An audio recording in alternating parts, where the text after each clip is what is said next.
On 9/11, Saturn and Pluto were not alone in their powerful astrological configuration.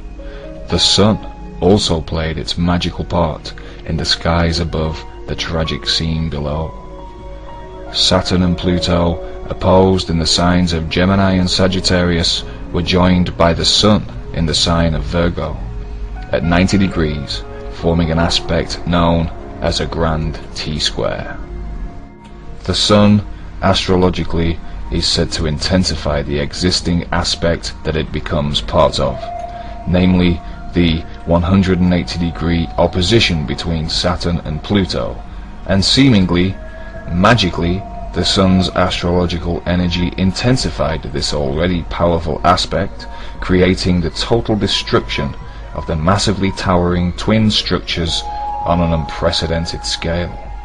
The astrological Sun also governs the aspect of the individual, an individual's personal power, the individual's sense of purpose, and the individual's expression of will, and as the Sun was in the sign of Virgo on 9/11, which is said to rule service to others, the individual's personal power became one of unification.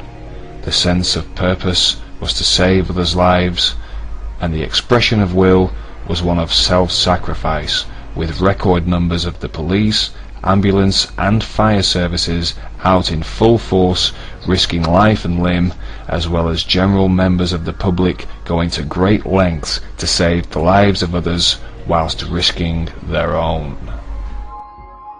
Is this yet another example of as above so below energy playing itself out upon the world stage?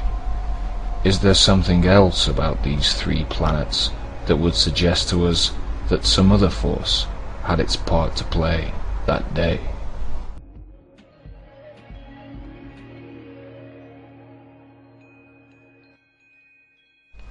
"33-degree Mason Albert Pike, the only military man in history to have a dedicated statue in Washington, D.C., is renowned for his Freemasonic epic Morals and Dogma, which has 32 chapters, the last of which is mysteriously entitled Sublime Prince of the Royal Secret. In Morals and Dogma, Pike informs the reader that the two solstices, Cancer and Capricorn, the two gates of heaven, are the two pillars. They still appear in our lodges as the two great pillars, Jachin and Boaz. The solstices are of course the extreme outer stations of the Sun, when viewing the horizon over the course of the solar year.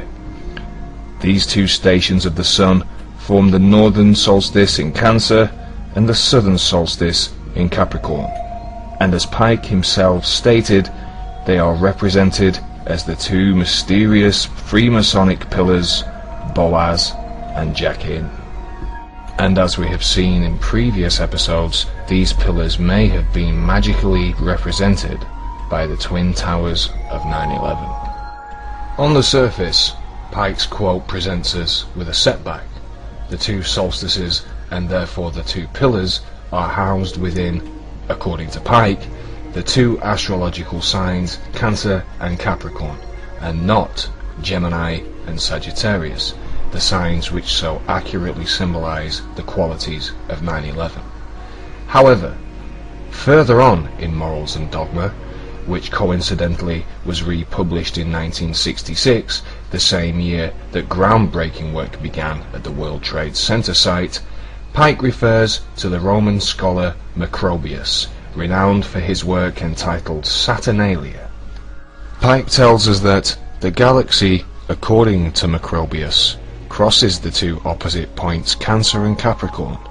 The two tropics before his time corresponded with those two constellations, but in his time with Gemini and Sagittarius, placing us right back in 9/11.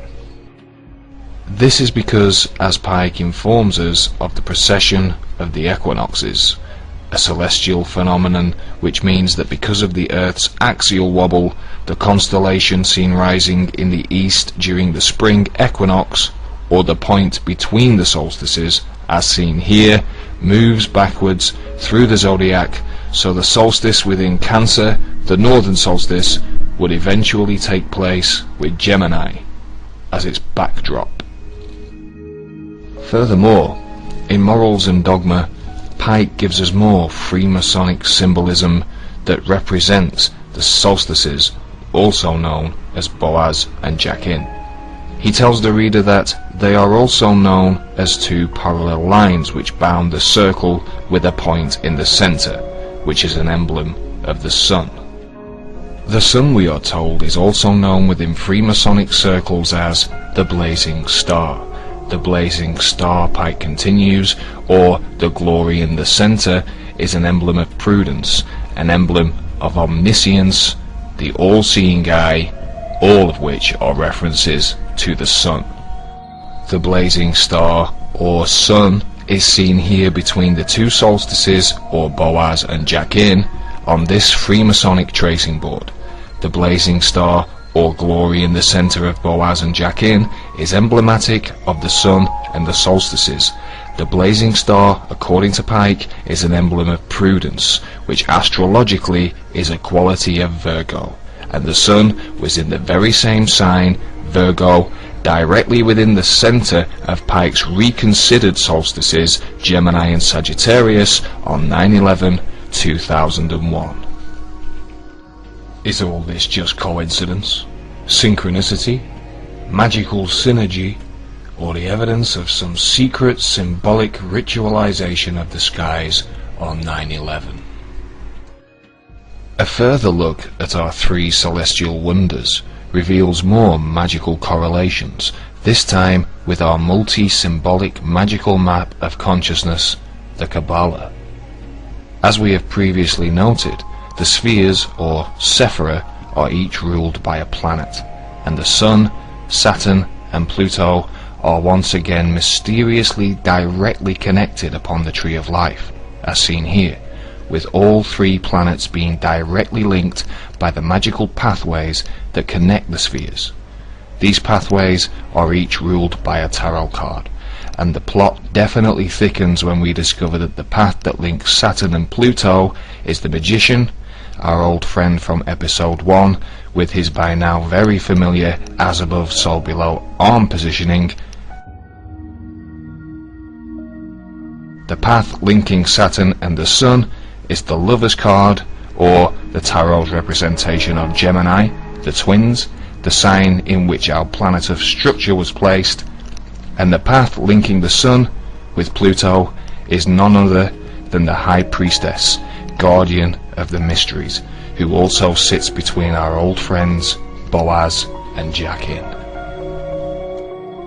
Can such direct correlations between a global catastrophic event and the world of the occult really be nothing more than mere proof of the accuracy of its teachings? Should we all believe in magic?